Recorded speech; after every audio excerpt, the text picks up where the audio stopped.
All right, we're good. I'll call this evening's select board meeting for Monday, March 2nd to order. Michelle Pryor, joined by Vice Chair Anthea Brady, and members Bill McGonigal, Paris Bayani, Mike Betancourt, and Town Manager Chris Senior. We have a public hearing this evening that will commence at 7:45. We'll go through the agenda and get as far as we are with our business agenda and other items and start the hearing at 7:45 promptly. So if any member of the public wishes to comment on these grants of location.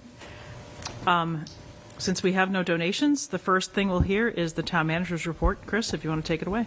Okay. So we have one hire, a custodian, Joe McLaughlin, is going to be split between two facilities. That's the plan. He's been an electrician and came very highly recommended by the head custodian over at Lynch. He'll be there's no need for a vote because his starting date is going to be outside the waiver time. I still haven't yet met with him, but he's in the process of that. And that's the only actual business item. Otherwise, I've been continuing onboarding. I met with Dr. Sawicki last week.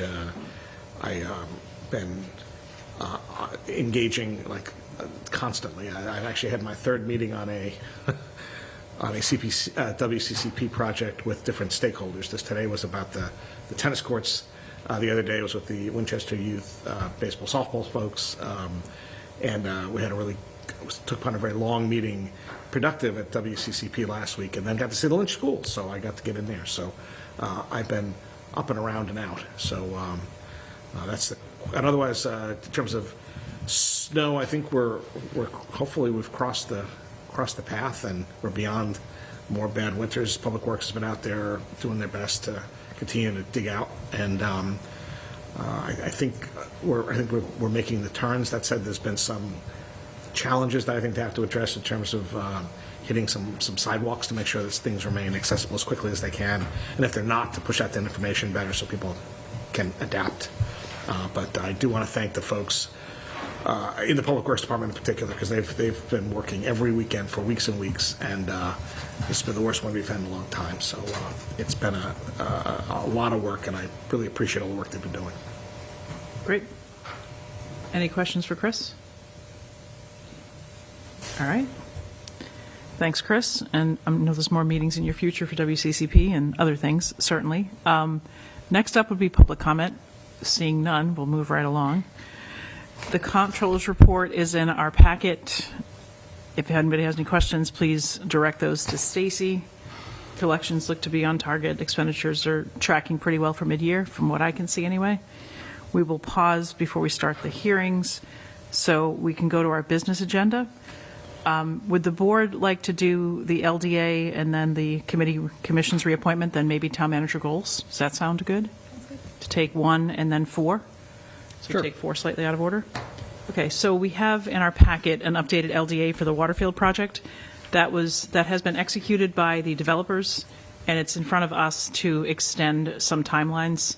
They needed to just have an extension around some financing and other deadlines, and had asked for this to be on our agenda during the month of March so that they don't run into any sort of April delays or hiccups. So they have executed on their side. Karis has reviewed it and has put forward for us to execute on our side. So I don't know if anybody had any questions on that. It's kind of a procedural update on extensions and timelines. And they have executed, so we just need to execute for ourselves at this point. Seeing that it was really just an extension that's necessary for them to get the project done. Yep. And I think, Mike, you told me this, but is the expectation that they're going to break ground around the end of the summer? There's summer or early fall. Yeah, September-ish. They're itching to get moving, so more time doesn't help them. Yeah. Yeah. And everyone's asking us when it's going to happen too. Yeah, which is why I put it out there. It's been an awfully long runway. So, but I think there was some cleanup stuff that we met with them and they had to deal with. So. They've met with the fire chief on, emergency vehicles. They've met with the landowners behind where D'Agostino's and the real estate offices, and certainly have had some parking meetings. I think Chris was in one of those as well. So there's Yeah, and they'll be back to us, I believe, with a parking plan. I don't know if that's going to be in April or May. This is kind of the first hurdle for us to give them more time. And then we have to approve, I think, parking plans in the design. But they're working directly with Taylor, and Chris was part of that as well. So that's the last update I have from the developers, but this is what we need to take to June, from February 11th to June 11th, and some other updates here and there. So, just a minute. Yes. Anthony, also include and authorize the town manager to sign. Manager. Okay, that was my question. Yes. Move that we approve the 14th Amendment to the amended and restated land development and access agreement and authorize the town manager to sign on the board's behalf. Second. All those in favor? Aye. Excellent. Chris, you can go ahead and sign that tomorrow. Okay, so then the next up, we're going to do committees and commissions. We have EFPBC 1 reappointment. This would be the second term, Patty, I think you said. There was no other applicant. And we have Emily's resume, an application in our packet, and she's being asked to be reappointed to the PBC for a 3-year term. Move that we reappoint Emily Clark to the EFPBC for the term to expire March 1st, 2029. Right. Any discussion? All those in favor? Aye. Aye, excellent. All right, moving right along, we'll go to town manager goals. So at the table is, we had asked, when we met last week, we had done some of our suggestions on goals, which Patty documented. And then we asked Chris to come back with his sort of feedback on those goals, potentially elaborating a bit more on what kind of are the achievable steps and what's measurable. And also, we want to make sure that we should have referenced the town manager goals that we had. The select boards are on the left and Chris's response potentially on the right.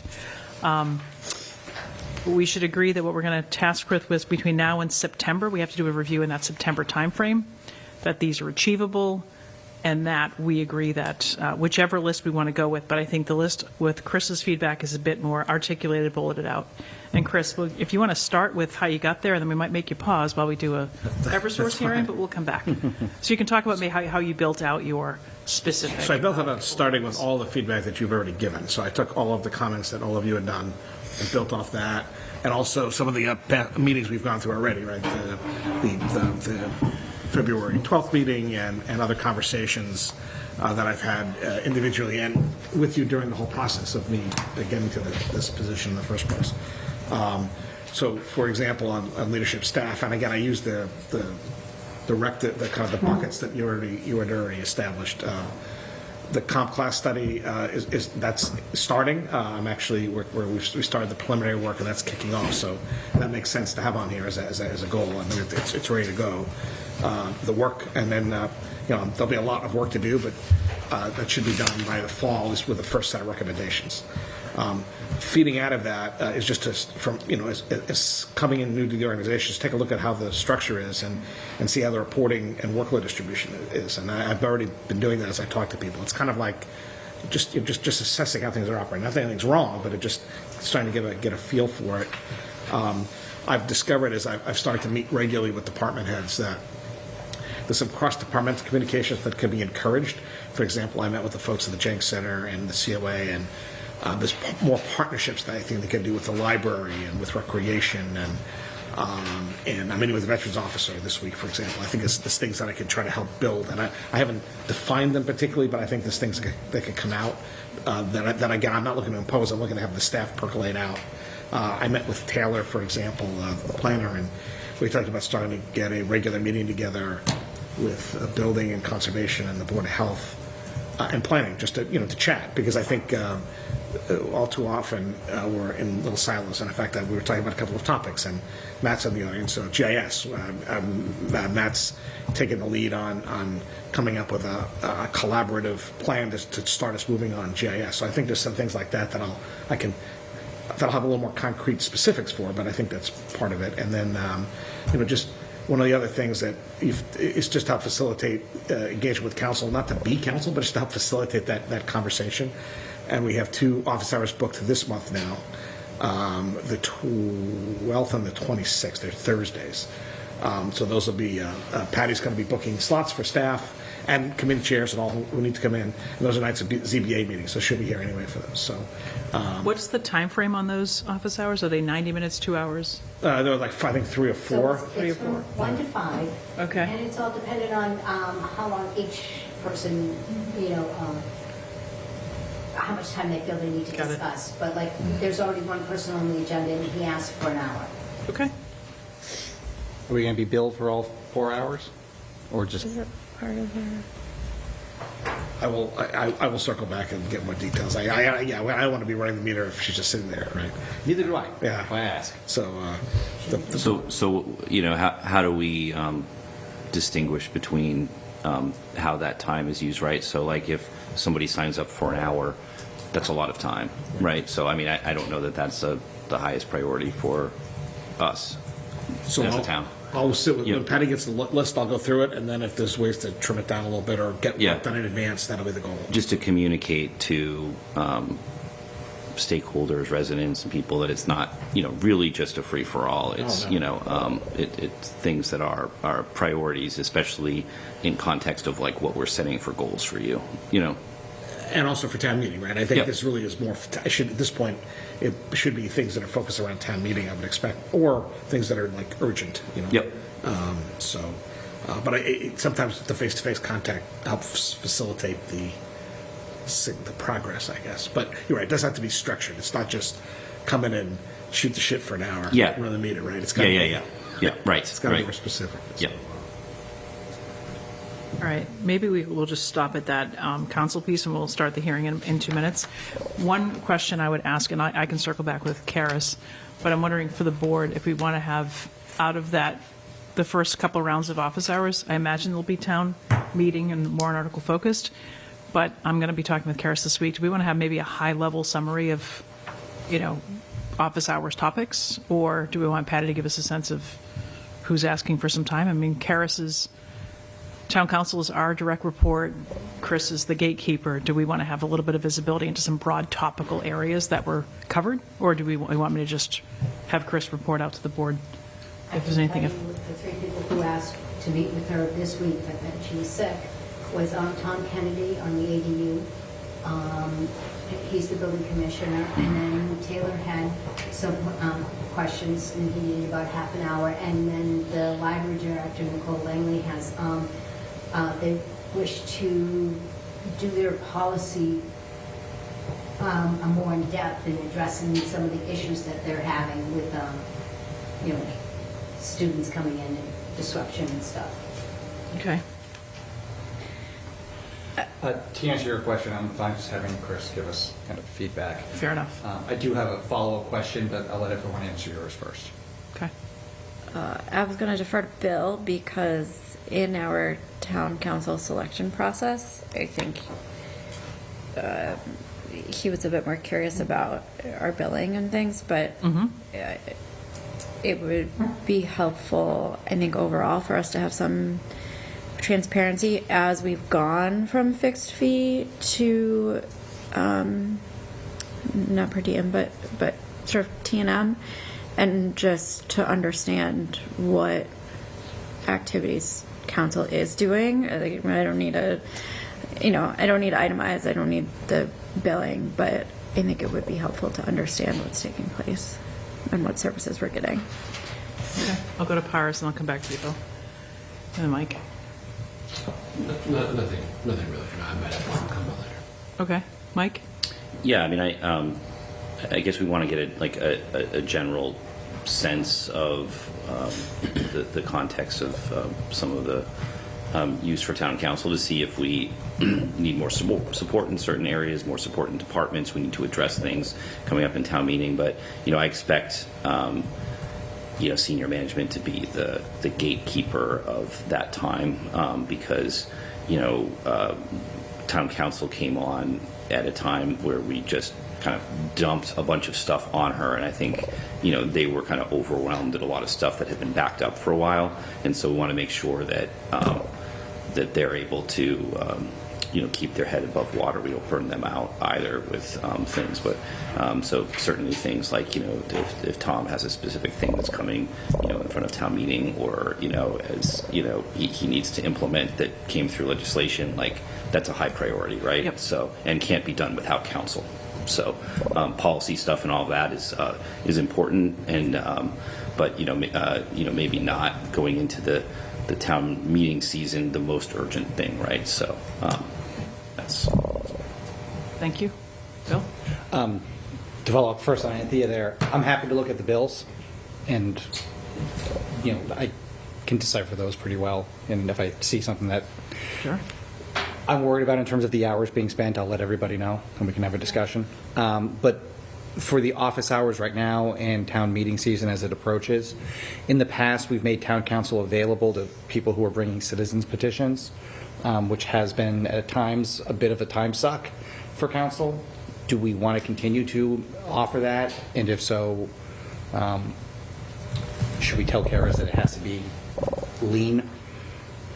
Yeah, I mean, that was a new practice that we, made council available to citizen petitions, and my concern was that was when the board had articles that we needed council's attention to, they were spending so much time on citizen petitions, which were not priorities, and that's fine. I mean, there is a legislative process for people to bring their own work forward, but it got in the way and really hindered the progress of the board. So that's my concern with it. I agree with all yeah. that. Do you want to put a pin in it and come back when we're doing articles? Oh, yeah. All right, we'll come back to that tonight then. Okay. So, and then we can start a public hearing for anybody who has, we may have some neighbors or abutters, but we're going to start our public hearing on the Eversource grant of location for Wendell Street. First up, I'll invite Jackie Duffy and Matt Schuman. Then if anyone in the public wishes to be heard on the Wendell Street application, then we will take up 58 Winford Way. Good evening. Thanks for being here. Thanks Welcome for having back. me. Jackie Duffy and Star Electric would like to install approximately 8 feet of conduit in Wendell Street to provide electric service to 19 Wendell Street. The customer is going from overhead to underground. Okay.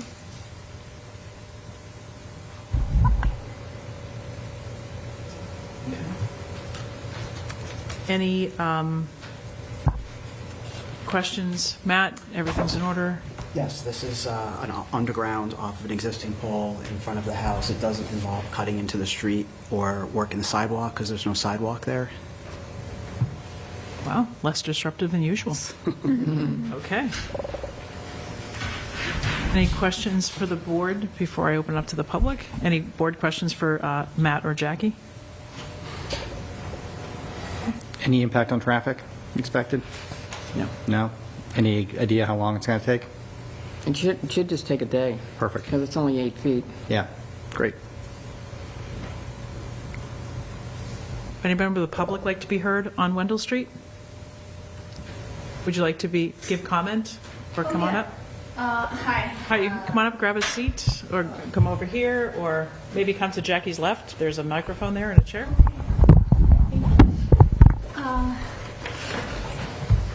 iPhone numbers. Good evening.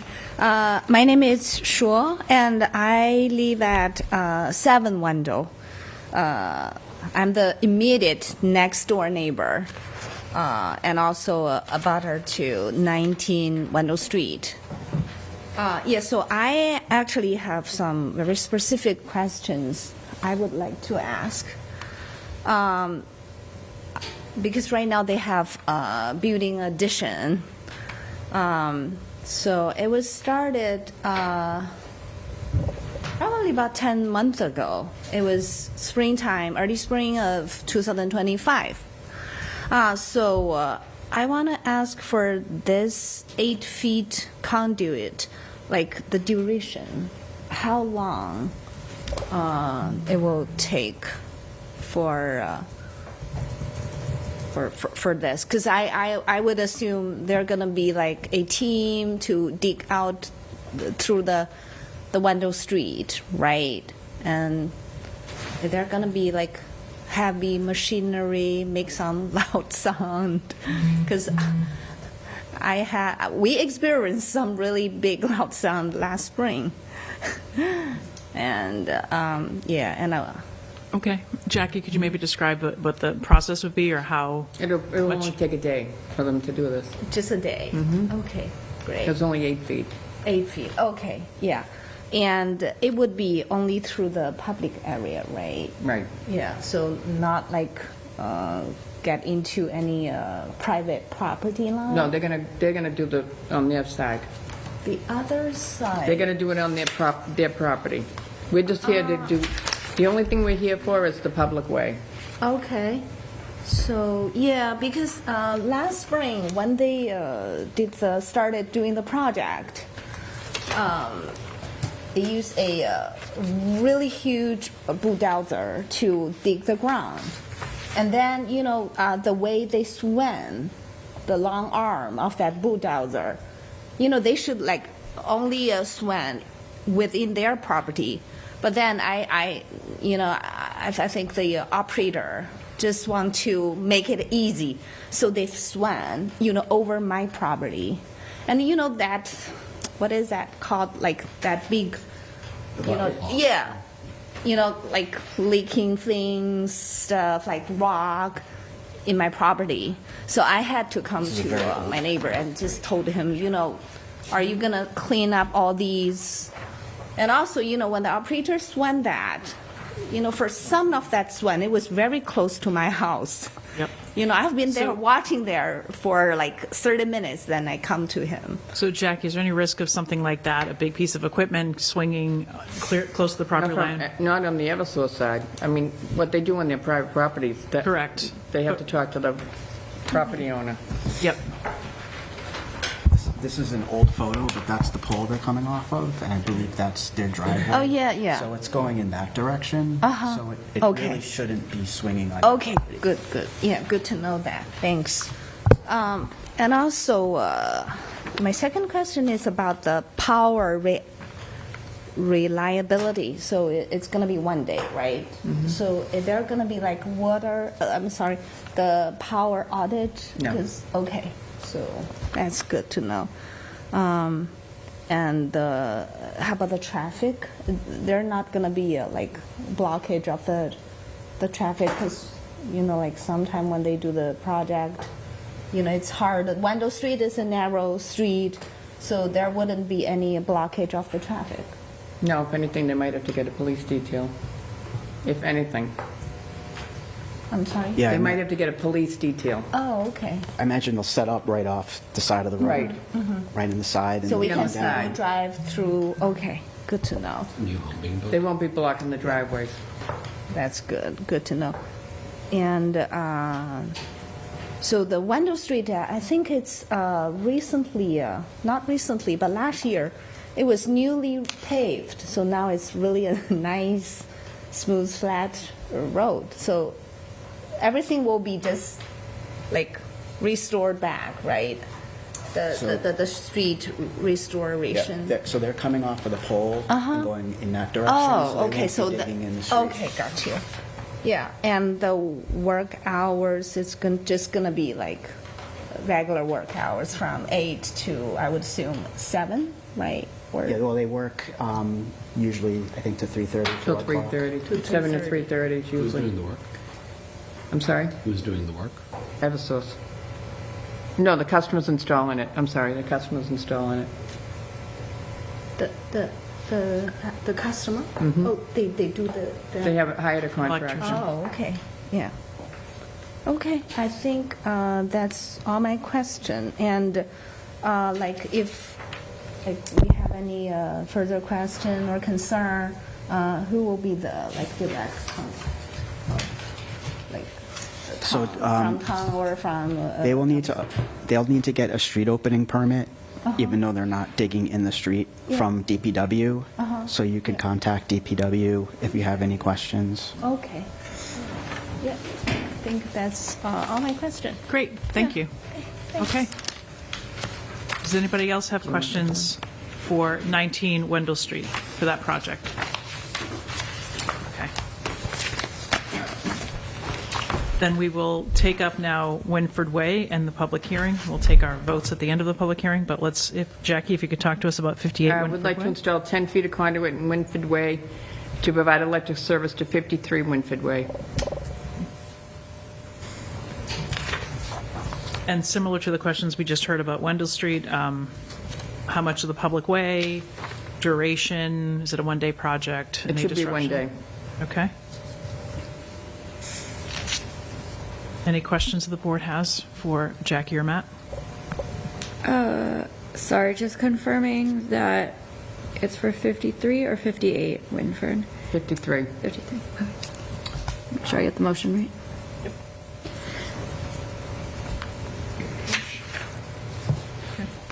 Any member of the public want to be heard on Winford Way? Okay.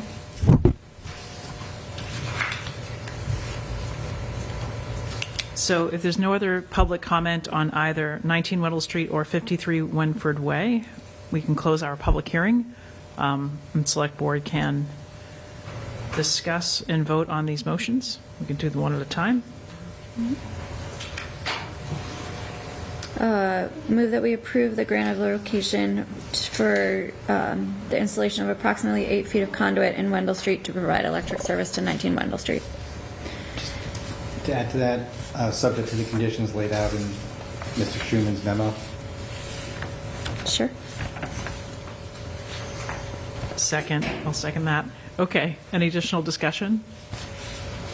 All those in favor? Aye. Aye. Aye, okay. Aye. Mike? Yes. Okay. Move that we approve the Eversource grant of location for the installation of approximately 10 feet of conduit in Winford Way to provide electric service to 53 Winford Way, subject to the terms in the engineer's memo. Second. Okay, any additional discussion? All those in favor? Aye. Aye. Aye. Okay, thank you. Thank you. Matt. Thanks, Jackie. Have a good evening. Okay, Thank you. okay. All right, continuing back then with town manager goals. We will, we will circle back to citizen petitions when we talk about warrant articles. And Bill, if you had additional thought on feedback beyond billing or any broad feedback on the office hours, and then we can move in maybe to Chris's next goal. But I don't want to move off that topic. We wanted to go there. We can talk warrant articles when we talk warrant articles, but any more feedback on office hours and council? Nothing on what I already said. Okay. Because I know we kind of cut it off pretty abruptly. All right, so the next was budget and financial that we had as kind of a broad goal. And Chris, so you've articulated some. Go right ahead. You can step us through these. Obviously, continue the management of the 27 budget and really, depending on what happens on the 21st. So obviously, that's a given at this point. And then to follow up, working with the departments on the strategic initiatives and making recommendations to the board based on, for example, I've already had conversations with Public Works about trees, how to, what that would work, a tree program would look like, and had some other conversations about those topics. You've already challenged me, with the board as a whole, to work with the DPW transfer station staff on budget and revenue adjustments. We're reporting back to you, I think we picked July 1, if I recall, during our conversation, with a first cut. So I've already had a first meeting with them, and I have more to come. And then to continue the review of the fee structures across town departments and make any additional recommendations to the appropriate board and committee. It could be the select board, it could be the Board of Health, it could be others, depending on who has control over the particular fees. That's just kind of an ongoing thing. And then I've started to set up a regular working meeting with the controller and treasurer. Something hasn't happened in a while, and I think Stacy said she did that when she first started. And I think it's helpful if Ann and Stacy and I sit down regularly just to see where we're going and to help coordinate fiscal planning. So. What do you think is the frequency of that meeting? Monthly? We're going to do it actually every other week to start. And actually, we technically set up every week. We're not going to do it every week. And then we'll see how it, I think for the first couple months, it'll probably be pretty frequent. And then we'll tweak it as we go. I used to do that regularly in Cohasset, too. I met with the the treasurer collector and well, that was the town accountant finance director regularly, because it was just helpful. We see each other regularly as always, but it's different when you sit down for a concentrated 15, 20, 30 minutes and just say, what's going on, what's happening, so. A couple things to add. One is, so I think these are great. The healthcare bending of the curve, the goal of 12%. I would put on here. I wasn't sure where to put that, so I hadn't I think it's forgotten in the it. second one. I think it's under budget financial. And then, I don't know if it goes there, because it kind of ties in with number 2 under budget financial. It also could go in number 1, which is the development of operating metrics. I don't think we need metrics for 16 departments, but not to start anyway. Maybe by the end of year 3 or something, we'll get metrics for every department. But I would at least start with the major, the major ones: DPW, fire, police. I've never seen a dashboard of our operating metrics on the municipal side, and I think we should have something that lets us know, just how well the government is performing. So for Paris, for like a September timeframe, would you want, Chris, similar to what we're saying with the transfer station by July 1, would you want to have maybe by September 30 or September 1 a mock-up of dashboard or some key areas of concern, or maybe it's not populated, but this is what you might start Absolutely. to And I'm happy to work with you on that too, Great. if it's helpful.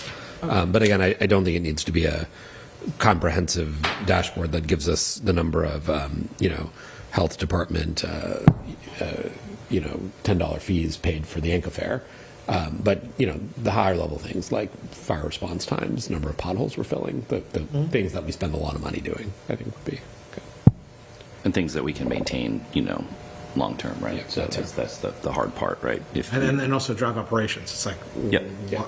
what's happening here? Are we investing the right amount of money or resources? So I'll take it one level up, and then I'll come back, Paris, if you have others, which is, I think to the extent that those are some of the things we'd like to measure, but obviously the key is, do we have the data? Do we have the inputs? Do we have the data? And if we don't, what's our plan to capture it, right? So both what would you measure, and then do we have, or do we need to start to collect it? Because maybe we don't even collect some of the data at a level that allows it to be reported, so maybe that's part of building it out as well. So I think that should be part of the proposal. I'll give you a very practical example, because I know we collect this data because we have to report it to the state police, and I believe they have to report to the FBI. Like, we periodically get these things, there's been people trespassing on lawns, or we had some auto theft. Like, I've never seen a dashboard with our actual, larceny data or crime data at all.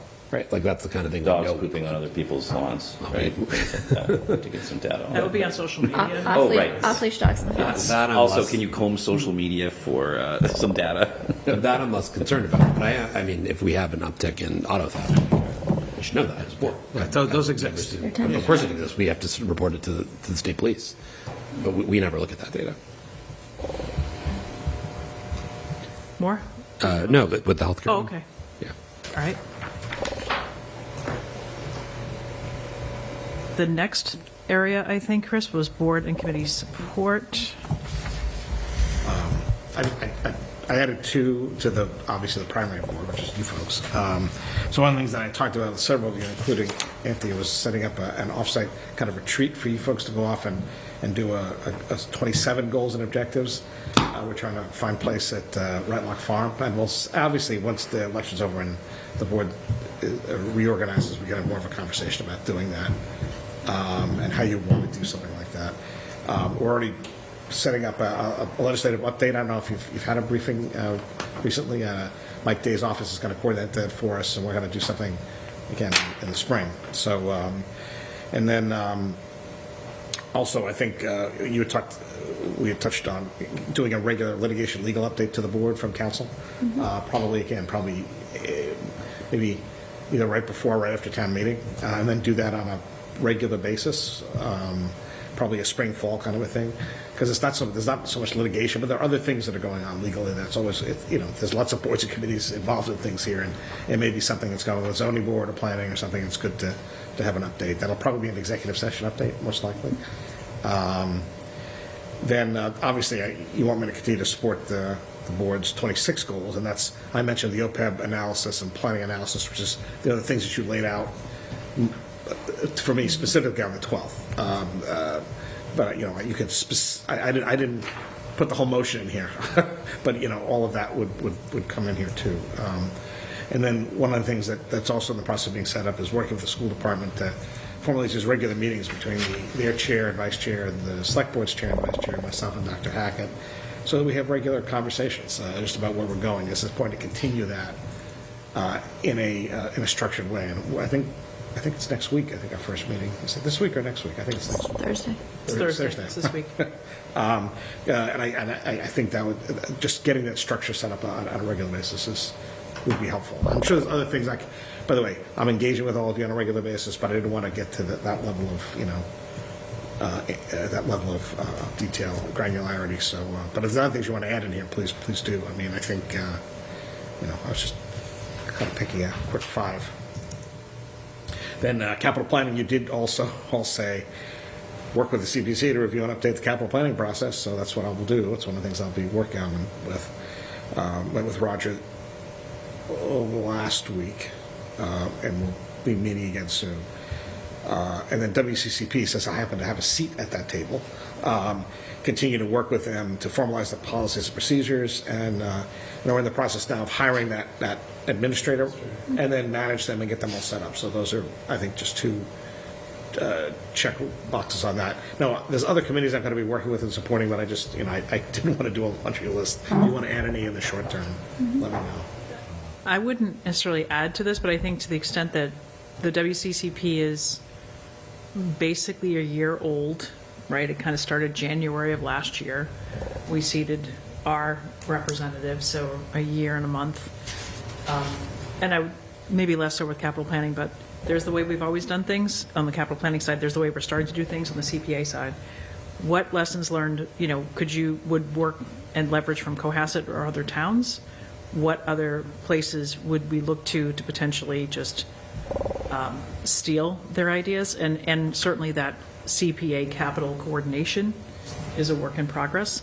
So I think that's the right goal, but I would encourage you to both, work with the chair of the WCCP, maybe, where appropriate, like you do with us, suggest, hey, another way to do this or another town may have. I think that's useful because we're somewhat building it as we go. And there's probably some good things we can just leverage. Yes. So Stacy and I sat in this very room this morning, meeting with Christina and Jason of the WCCP to talk about the budget for next year and structuring that. So that's a regular kind of conversation. I would just emphasize the last point. I think you're the natural bridge between the two. I mean, the chairs of the committees should be obviously talking, but the capital planning committee is an advisory body to you because it's your capital improvement program that goes to town meeting, and you have a seat, it's ex officio on the CPA committee on the WCCP. So I do think the Office of Town Manager is the natural bridge. Maybe specifically the town manager is the natural bridge.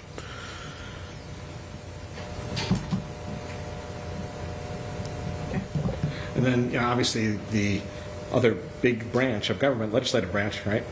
Town meeting's coming up. I rolled into one big statement, just support the creation of the warrant, supporting motions and all the reports, because there's a whole lot of work that's already underway, and that's going to be a lot. And as I was on the phone with Phil earlier today, moderator Phil, and I said, I've done 22 town meetings, but yours is, everyone's a little different. Yep. So just learning the processes, making sure that everything's clicking. Jen's already got stuff together, and I'm already working on that with her. And but there's a lot of other pieces. And then just to provide continued support to the moderator and the clerk, obviously, as they need. Mary Ellen and I talk pretty much every day about a whole lot of different topics. So, and then I met with the Town Meeting Member Association a couple of weeks ago, and I have an open, I've open line of communication with them. And one of the things we talked about specifically was communication and how to improve the communication flow to them in a way that can help communicate to the precincts. That's something I want to make a priority over the next couple of months, obviously, as we get to town meeting. So. But also beyond that, because I think they want to become a vehicle for information. And again, every pathway we have is great, and if they have a communication portal where we can get information, then we should take advantage of it. So one thing relative to the warrant, well, I guess no, more so relative to Springtown meeting is the town manager has a report in Article 1 So there is time on the first night. Select board goes first, and then usually it's the school committee, manager, finance committee, planning board. Like there's a sequence. I know we go first. I think school committee goes second, but the moderator would know. But the manager's in the sort of the top 3, top 4 in terms of the first people that we hear from. So know that you have a report to do, 5 minutes, and coordinate with the chair to make sure that you're not repeating each other. Not that you can't amplify messaging, but there's specifics on the manager that maybe it's capital, DPW, it's roads, it's something. It could be this building, who knows? But that is a report that is, and very often the town manager talks about the budget during the spring cycle, and you can look at some past presentations, but just know that that's a piece and share it with the chair so that at least you know that you're not telling town meeting the same thing. Yeah. And that's that spring and fall. There's a manager report on the agenda each time we meet. Yeah. I'm used to standing up in front and presenting articles on behalf of the board, and I don't normally report about me and stuff, but so, all right. I think town meeting's used to hearing it, so I think you should plan to continue that. That's fine. You can present articles on behalf of the board. I was just thinking of our Hold on. one reports. And then town manager articles, and then you'll certainly get called on, I think. Oh, for sure. Questions, But I just- particularly for articles. I just want Chris to be prepared for like night one, that there's an There's an actual expectation. report, okay. Yeah. And it can go 3 minutes. You can, just don't go longer than 5.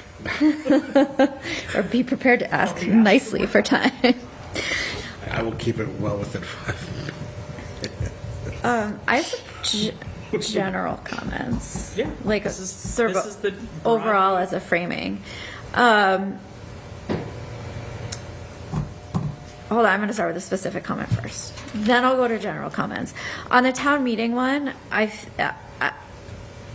think it's good, it's important, it's a critical part of what we do, and we have 2 town meetings a year, so like this might be an ongoing thing. So I don't know if there's a way to kind of reframe this into more of an executive level goal, because as our sort of town's executive and having your goal being to support other things, I think maybe there's just a different way to frame. Manage the overall process to, Yeah. I didn't want to be ensure. presumptuous as I wrote this, so Yeah, no, Manage the I think overall I think process there's to ensure a successful a town way to meeting for this to thing. just reframe that. And then my overall comment on the other goals, because I think they're the right things, but to me, in a way, they're sort of proof points of meeting, like that would roll up into meeting a goal. And what I don't want it to become is, who knows what gets thrown at us, right? Like we do something in town meeting, and then something like swings in from left field, and as happens, like we're doing something totally different. And I don't want it to be then that we come back on September and we're evaluating the goals and we're like, well, he didn't do this DPW transfer station thing because of X, and we didn't have a legislative update because of Y, and that we look to these goals and say, well, you didn't do, a number of these things because there were additional higher priorities. And as I look at these are more like proof points to meeting a goal, where we could say, effectively administer the finances of the town and manage the development of the budget. And in that, was able to work the healthcare budget to a 12% target, or created this revenue piece for the DPW. I think all the things are the right things that you should be doing and accomplishing in the broader goal. But to me, as I think of how I would say, what is my upcoming thing that I'm going to do for the year, they're almost like pieces of that broader developmental goal. Can I try to? I agree with your point, Anthea, and I think the way you could take that forward is the goals that are going to be measured against are the open circle goals, and the first one's written out. The other two probably need to be written out a little bit. So it's effectively and appropriately administer the operations of the town. It's effectively administer the finance of the town. You probably say a little more, and effectively manage the workflow, blah blah blah, of the select board, and coordinate and whatever the CPC and WCCP. And those are the goals we're measuring against. And then everything below that are specific, tangible ideas that won't be a checklist, but that are examples. I mean, it'd be great to do them all, but certainly if one is missed, it's not the end of the world if something else that would fit under that broad heading is done instead, right? So I think the black squares are just more detailed examples that don't have to be achieved with like 100% fidelity.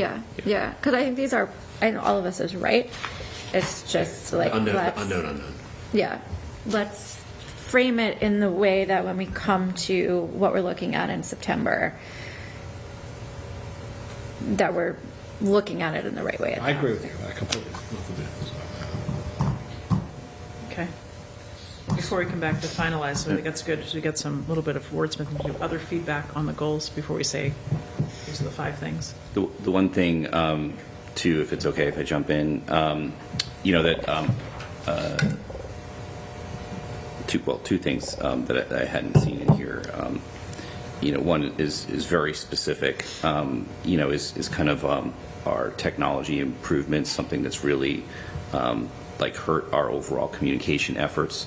And I know Mary Ellen committed to doing all that and evaluating that and coming up with a proposal for you. So, but we're probably going to, her brain's going to be pulled in several different directions in the near future. And but she has a full staff to support her. And I think it's actually something that she's really interested in as well. And I know you are. So, and I'm happy to kind of talk about that, Michelle, and you as well, as if just to kind of get the specifics out there. But that's So more that more would go concrete. under kind of communication, right? But it's technology, like in this room, Zoom accounts, Yes, broad meeting rooms, right. technology and capacity Yep. kinds of things. Yep. Yeah. So, so that those kinds of things, and I think that's relatively achievable, but should be something that we're growing and improving year to year, and it seems like we've been kind of slow to react to it. So that, and then I think really focus in this kind of shorter period of time that we have of really pushing back on mission creep. I mean, I think like the hardest part of your job is that, as you know, new things walk in the door every day and become the highest priority, and they may not fit into any of these categories, and they may be important to us. They may be but it's there's a give and take there. So I want to make sure that we're being fair to you about what we put on you, because I know that your instinct is wanting to resolve all of the problems that we come up with. But if we're all coming at you every day with something new, it's just not going to be effective. So just wanted to acknowledge that and see, if that's something that we can kind of put in, some of the goals and everything that it's. Well, part of what you've charged me with is providing executive leadership. So part of that job is to come back and say, it's great. I think these 10 things are amazing, but we can only realistically achieve these many in this goal, or we have to be, tailoring them. So part of my job is to have regular feedback with you folks to say that. Yeah, and with residents too. I mean, sometimes of we'll course. have a room full of people that have decided that this is the thing, and and it may be, but it may be something that pushes off another priority that we have, and so we just all have to be on the same page about whether we're doing that or not, because there's finite time, resources, and staff. So that's my only. And setting expectations to some extent. Yeah.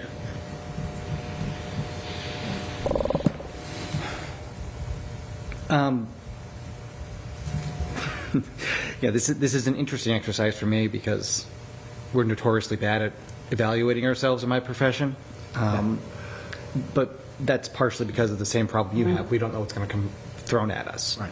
And so, I know many people who have bent over backwards to come up with goals. And that's why, my approach to this, and what I want to make sure you know is, do you know generally what we're hoping to see you do? And are you going to make a good faith effort to get there? And are you going to be open and honest with us and the public in making things happen to the best that you can? You're not going to tick off every single one of these boxes, but if you're making a good faith effort to get there, that's what's important. That's one reason why when we were doing your contract, I did not agree with doing some sort of, point-based system or anything like that. It really had to be kind of an up or down. Does the board think this guy has the juice? And we can come up with any metric we want, but there's no way to really capture that looking into the future, in my opinion. We can give you guidance. You can have an idea of what's going to be helpful, but so much is going to happen that we can't predict. This is a smart exercise, but it's not the end-all, be-all. So do you believe you know what this board wants out of you in the next 6 months? That's a trick question, by the way. No, it's a yes or no question. If the answer is yes, then we're gravy, and if the answer is no, we got to have a conversation. Yeah, no, I based on all the conversations I've had leading up to this point, the answer is, I think the answer is yes. Great. And I also think that the specifics, as you point out, Bill, are sometimes ever-changing. Yeah. The goal is to stable professional leadership and coordination and collaboration. The specifics could change. Every day. And they do, by the way. Every day is like, a ping pong, which is actually the fun of the job, right? It's also making sure that, you're staying on track on all of these different tracks. So, so I do. And so, by the way, I want to thank all of you for the engagement you've given to me so far, because that's incredibly helpful. All of you have reached out in different ways and given at different times, and I'm going to ask more of that of all of you so I can be successful implementing the goals that you've set and also the goals that I have for myself. So professionally too, I want to be effective, and some of the things never reach the table, right? Mm-hmm. But those are sometimes equally important. They could be a small quality of life thing, or dealing with an issue or a problem or something. So yeah. So we've given you some very specific tasks that came out of the state of the town process and the override vote. I think that with the addition that Power suggested concerning the health insurance, those are all captured in these bullet points. So as far as I'm concerned, you get those requests done as we've instructed. I think those are tangible goals, and then it's just navigating the override issue and whatever we have to do as a result of it. So Go ahead, then I'll go last. Boris, go ahead. I think it's very easy in any leadership position, particularly in government. My boss used to say this when I worked in government, that you put out fires, right, instead of advancing the ball down the field, not to mix metaphors. And so I think this page is, to me, we've wordsmithed it and edited it a bit, but this is terrific, right? This is what I love to see, which is, if you count all the specific things that we want to advance here, there's 15 things on this page that we're going to go do, right? And you're going to lead us on. And that's absolutely what I've been looking for from our town manager, a strong town manager model, right? So you get the feedback of the board, you put it on a page, say these are the 10 things I'm working on right now across the categories. I want to know if the majority of the board agrees with that. These are the things I might need to go do them. I would love to have this conversation every few meetings, right? So here's the checked off bunch of them. These are the ones we're working on. Here's maybe a status, maybe a horizontal dashboard to look through all the goals. Here's where we are, progress. Here's the new ones I'm putting on the page, and just keep getting the board's feedback. The majority of this board's feedback. I think that'll help Mike's point about mission creep, because then it's not getting picked off, by individuals, but you're following what the board is asking you to do. And frankly, the board usually is 4-1 or unanimous. So I think this is the right way to approach it. I don't think, as I'm hearing Bill's comments and Mike's comment, that we should freeze the set of goals and then pick it up in September and look at it. Yeah. I think we should be a living document with, take these, I'll help you do it, put it in the first column, of the spread, of a little 2-page spreadsheet, and just show us the progress is going down them. Things come off as they get accomplished, put new things on them. And that'll just allow you to manage us, get our feedback on what's important, and then I think we'll look back on the year as having accomplished a really substantial list of things.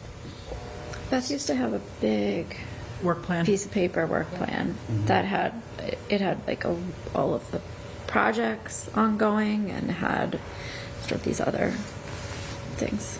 So I'm not sure I'd seen that. I think an operating level plan is certainly helpful within town hall, right? If it says we have punch list at Shore Road and we have to, get EFPBC to look at the concrete spalding, like that's, I think, an internal version. I think the board level reporting, though, is higher level, right? Which is these types of goals that are more executive level, which I guess I haven't. You can prototype the dashboard for the goals and then make it the other dashboard.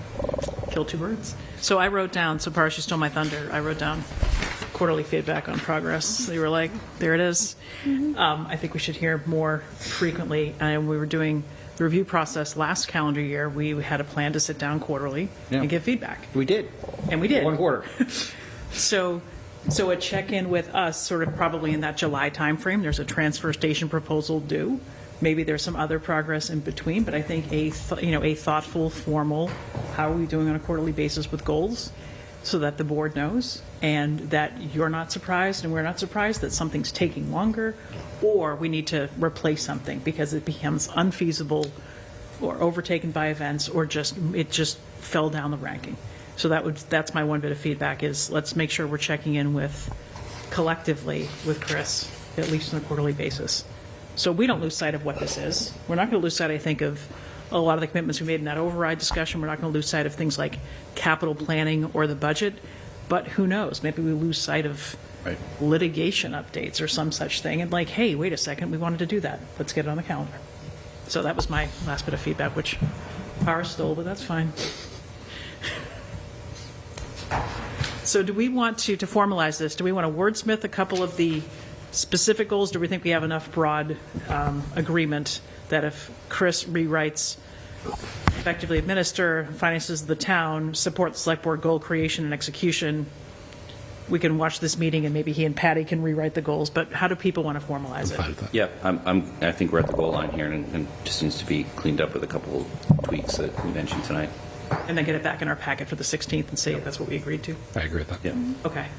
I don't want to sit here and wordsmith it. I think we can probably be right, and then we just bless it and stamp it on in 2 weeks. This was very thoughtful and helpful, so thank you. Thank you, Chris, for taking the time to write these down, and thank you, Bill, for asking, because that's where we were 2 weeks ago. It's one thing for us to say what we think we want. It's another thing for Chris to understand what we think we said, and I think this is a good reflection of what we were all communicating.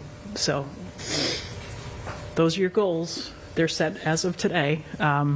We can take a motion, I suppose, to formalize these goals, and then we'll review them again on the 16th. But Move that we formalize the goals as presented on the town manager goals sheet by town manager senior, subject to the edits that we've discussed, and that we formalize them at our next meeting. Second. any additional discussion? All right. All those in favor? Aye. Aye. Excellent. Thanks, Chris. Thanks, everybody. All of our feedback. Okay. The next thing is select board warrant articles, of which there's a yellow sheet, not to be confused with the budget, just a yellow sheet of warrant articles. Well, I figured you'd gotten the whole thing of this. That's in We the did. packet, and then it was easier to pull out what's actually on your list. Yes. I'm good with that. So you- So we had discussed these 2 weeks ago in our meeting. These are potential sponsor, co-sponsor articles, our articles. We don't have to be all in, all out tonight. We'll go one at a time. If something needs more time, needs more analysis, needs more discussion, we'll leave it on for now. This is not about taking things off unless we think it's not ready for prime time and won't be ready for Springtown meeting. So this is the exercise that we're going to go through tonight. I know relative to fees, I'm aware of another update. Paris and I will talk about solar in a second. We had a meeting earlier today. But this should reflect what we discussed 2 weeks ago. So let's start at the top. And do people still feel that the Everett Avenue flow study, co-sponsored with the CPC, we want to keep on the list? I think this is really a discussion of, take off versus keep. Yeah. I haven't heard any new information on that, so No, I would nor have I. keep unless something changes. Yeah, it's the first step to figure out what we actually want to do, need to do. Yep. So, The other thing I'm going to add to this is that Matt and I talked about it, and he thinks we might be able to get a grant to help pay for some of that. all the better. Yep. Okay.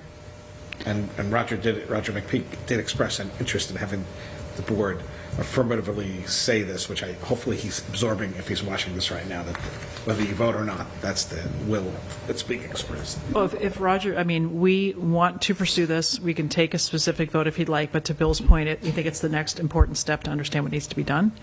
If Roger, it's our intent to move forward with this article, I think we'd have to find that the engineering, we can't get information out of it, or the flow study needs to be delayed for some reason, but I think we would plan to pursue this. Yeah, and then the hope would be know what the scope of the project needs to be so that we come back at fall town meeting and take the step to get that funded as it needs to be. It can be funded through a grant, we're thinking? Partially. The culvert piece might be able to be funded through a grant, not the road drainage, but the culvert So, piece. one thing, because this was a bit of a tricky item in the fall, if you could follow up with Matt or the engineers, town council, maybe all of the above, if this flow study will require our engineers to go on private property to do the work, if we can know that, because that will be important in the motion. Not that we wouldn't do it, but it'll be important to notify neighbors if this work would entail us getting access to private If property. we're moving forward with this, we need, there's some residents that we need to loop in, Yep. because I think that the lack of notice was the problem more than anything, to your Yes. point. But it's, So the sooner we understand kind of how this might be executed, and the sooner we understand what that looks like, that will be good for us to know, and we can message that. Okay. I had raised a question in December, and I believe, Michelle, you were part of this with Mark Toogood, with capital planning, with Roger and Brian, and with Stacy around so South Reservoir Dam's a Chapter 110 project. Everett Avenue is not. It's a CPC project. It's a CSF project. And whether it's possible to do it through Chapter 110. And the answer was, we're not sure, and we should ask council. So I would... Let's ask council. I would suggest we ask council. I can forward you the whole back and forth from early December, Chris, if it's helpful. Yeah, with the point being, we think it's stormwater into drainage, and is it potentially a 110? And so that makes it sound like 110, and then Roger had raised the point of if you can use Chapter 90 funding on the top Bridge of it. side. Does that, but does that like contaminate it and make it ineligible for 110? I'm sure the council's going to have to ask the Department of Revenue for an opinion, Yeah. but it would be worth getting, because it'd be good to know if that one somehow can be done through 110. Yep. and, we'll have to discuss from a policy perspective whether we want to, put it on 110. I mean, we've been, pretty heavily, leveraging those resources and increasing our water and sewer rates like dramatically. If we have money in the stabilization funds and we've identified this as a priority, that might not be the best option for us, even though it gives us a little bit more financial flexibility for things that we want to do, right? So, So there's a policy question, Yep. and then the first order is just the legal question. So I'll forward this to you, Chris, and then to Mike's point, if it's doable, then there's a second question of, is it advisable? yeah. Okay.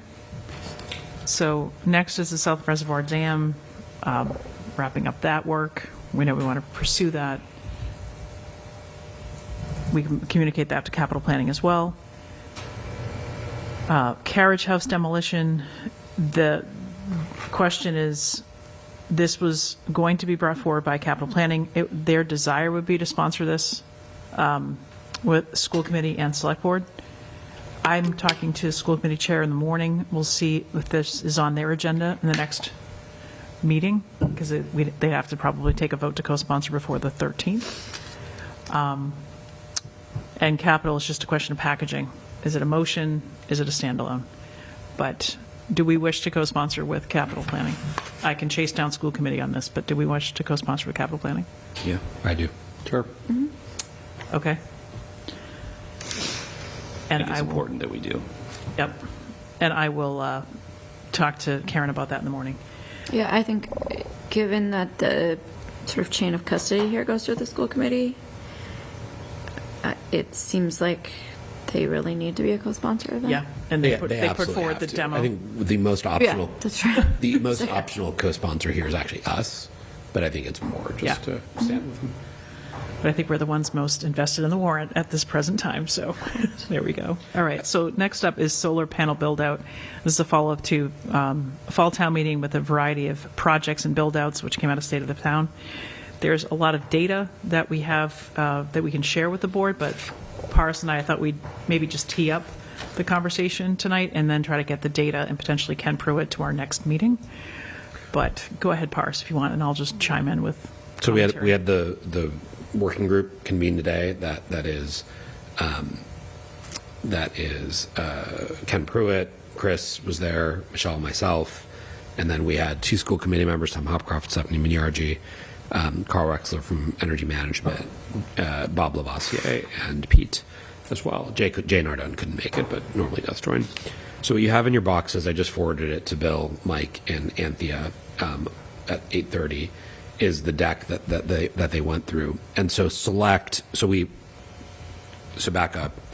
The federal law that passed on July 4th of 2025 strips a lot of the tax credits for solar installations. If we get this in now by this Springtown meeting, we could avail ourselves of that. And so we have gone down the select pathway because it's the way we can actually get this done by this summer and be able to avail ourselves of those tax credits. We looked at, and you'll see this on page 2, a bunch of sites: high school roof and canopy, McCall Middle School, McCall Middle School canopy, VO canopy, and then some small DPW shops. The one that we don't have good data on yet is the transfer station canopy. We looked at it from both a PPA perspective and a purchase perspective. The group's, I think it's fair to say, unanimous view was that it was more interested in purchase, and I think Michelle and I agreed with that too. And so you can see the numbers here on page 2. We can walk through them next week. I would encourage the group to look at them, and Ken said he can come. He said he can come tonight, but I think we wanted to give the group a day to read this. We can potentially do all of them. Inevitably, I'm sure something will happen to at least one of them from an engineering perspective. But if we were to outlay the total amount of money, we would then save over the 25 years. For example, if we were to spend, according to this, the $4.5 million net of getting that back. In addition to that, we would save about $100,000 a year, a little bit more, the $2.8 million over a 25-year period. It starts a little less, but then it goes up over time. So that was the group's view. There was a lot more savings available via purchase solution for the simple reason that our municipal cost of capital as a AAA bond is a lot, the AAA rated community is a lot cheaper than effectively taking the loan from this company Select. So if we buy, we'll achieve more savings.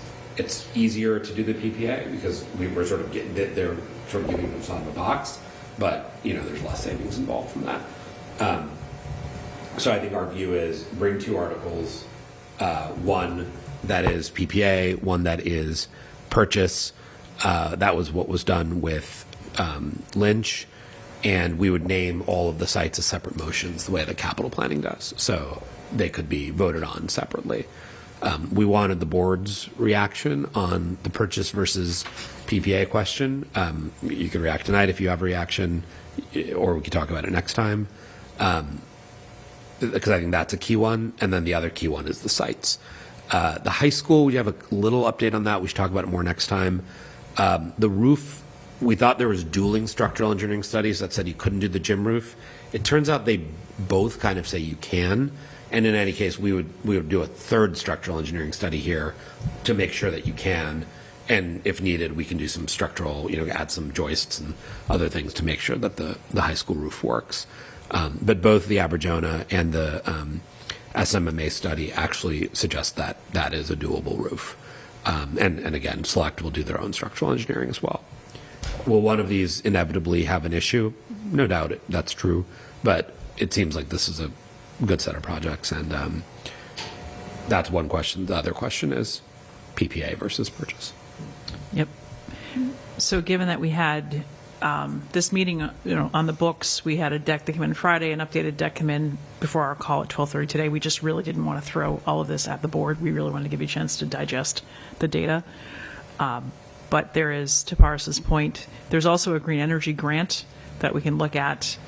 And I think we need to, if we leveraged $1 million and we expended it, we couldn't apply for the next $1 million until the project's done. So there's this back and forth of, would you wait for the town hall HVAC or some town hall energy update, or would you throw it towards solar panels, complete a project that's a little more shovel ready, and then apply again? And just So- a lot faster to deliver no matter Correct. what. Right? Like, so we had that debate too. There's $1 million of climate leader money we need to apply for within the next year, basically. It's less Yes, than a year. less than a year. Because we don't want it. So the 3-year cycles are not like 3 years for you. They're 3 years that are defined. And we want to get a project in here. And our 2 candidates are Town Hall HVAC or one of the solar projects. And I think Michelle, we were all debating it. We were all leaning towards solar, but I think Michelle made the comment that made the whole group kind of move towards solar was, Ken pointed out that you can't apply for the next grant until you've completed the project. And these projects are just a lot easier to get done. Yep. In terms of the next $1 million, because Town Hall HVAC could just go on for a long time. So when we come back next week or in 2 weeks to think about this, and I guess before we leave tonight, do people have a strong preference about lease versus buy? But as we decide that, and so if we're going to buy $1 million worth or use a grant toward it, we'd have to be in the buy mode for that. And then which projects would be potentially most shovel ready or able to complete within the space of a year. So we will have Ken available to us. I don't think there's no more updated metrics, right, Paris? I think we're up to date on costs and borrowing and the things. Maybe some of the, long-term maintenance costs might be a little less than we think. We think energy savings will be good, if not better, because the cost per kilowatt hour that we're cost avoiding will be better. I mean, this is a point in time view with some things that could go in our favor 10 and 15 years down the road, but that's our consultant's best estimate. So I'll just go around the table and start with Bill. Buying the asset versus leasing the asset. Town meeting will be the ultimate arbiter of this, but do you have a preference yourself? Regardless of installation, regardless of site, do you have a preference on lease versus I might buy? add, if the board has a definitive preference, we don't necessarily need to bring both articles. That's fair, too. Yeah. I'd like to go through the numbers, like to talk to Ken, but just general common knowledge, my understanding is that ownership is better in these situations. So if all the numbers work out and our engineers say it's a better idea, that's what I would assume to be the best idea without even hearing from them. Mm-hmm. And as far as the locations, I have no preference. It's whatever the engineer is going to say is best and most efficient to get done. Yeah, there is an aesthetic question too, so that would have less of a engineering. For example, you can see the pictures of where all these would go. Yeah, and You don't have to answer now, but I would just review that to make sure you're. the back of the parking lot on the side of the high school was not very easy to spot. Top of the high school. The middle school one's probably the most visible, but so just something to think about. Yeah. Anthea? What Bill said regarding cost versus rental, and literally when we were doing this for Lynch, it was up until moments before town meeting, I think. So I'm not going to take any definitive side here unless we have numbers that truly back up one or the other. I think it's more down to for me, it's also what's the cost in relation to the benefit that we get in terms of environmental benefits, cost savings, energy production, where we're putting that, which I'd need to look at the numbers more and then talk to someone who actually knows what they're talking about and is not me just looking at a slide deck. To get a sense of where's the best location to put it, and then as we decide that, is it what do the numbers say in terms of a purchase versus a rental agreement? But as it turned out with Lynch, purchasing was the best option for us. Okay. Mike?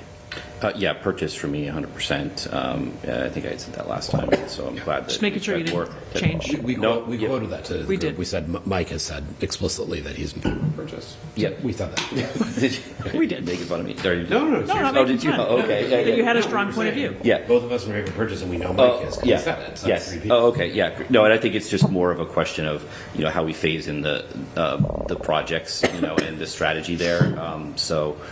Because getting town hall done in the middle of a couple of these, is we're just gonna have to be strategic about it, right? So when we did Lynch, we had the Inflation Reduction Act, grant, Yes. and so that moved the needle for us very clearly, but here with I think these are all elements that are nice, but the town hall is necessary, so that's my only comments on that. Okay. I mean, I'm on the record in favor of purchase. And the other thing to note with Lynch was we were going to purchase, Anthony was right, it was the 11th hour, it was ROI, it was 7-year payback windows, 4-year payback windows. What do we think it's going to be? The Lynch bids came in the week after we took this up at town meeting. But we had authorization to borrow up to $3 million to install those on the Lynch roof. Price came in, we were able to buy it with about $300,000 of free cash and rescind the borrowing authorization. So, news can go good or bad in either direction. That was certainly in a good direction. I guess someone said, well, no, Michelle, you used free cash. I'm like, okay, fair enough. But we didn't have a debt. We were able to buy the asset outright. It'd be like that. So, The return period on that will be like 2 years, yes. So 23 years of savings. if we go to town meeting with the list of projects, if we go to town meeting with a smaller set of projects because we learned something between now and then around engineering, around size or aesthetics, we would, and the grant question could still be outstanding, right? Town meeting could say, hey, we authorize the select board to purchase this using green energy grant or borrowing, and we could see if town hall is more ready for that green energy grant at some point. Yep. We wanted the authorization to borrow, to purchase. We received that authorization for the Lynch panels, and then the next town meeting, we rescinded that authorization. So we have some flexibility on the funding mechanism.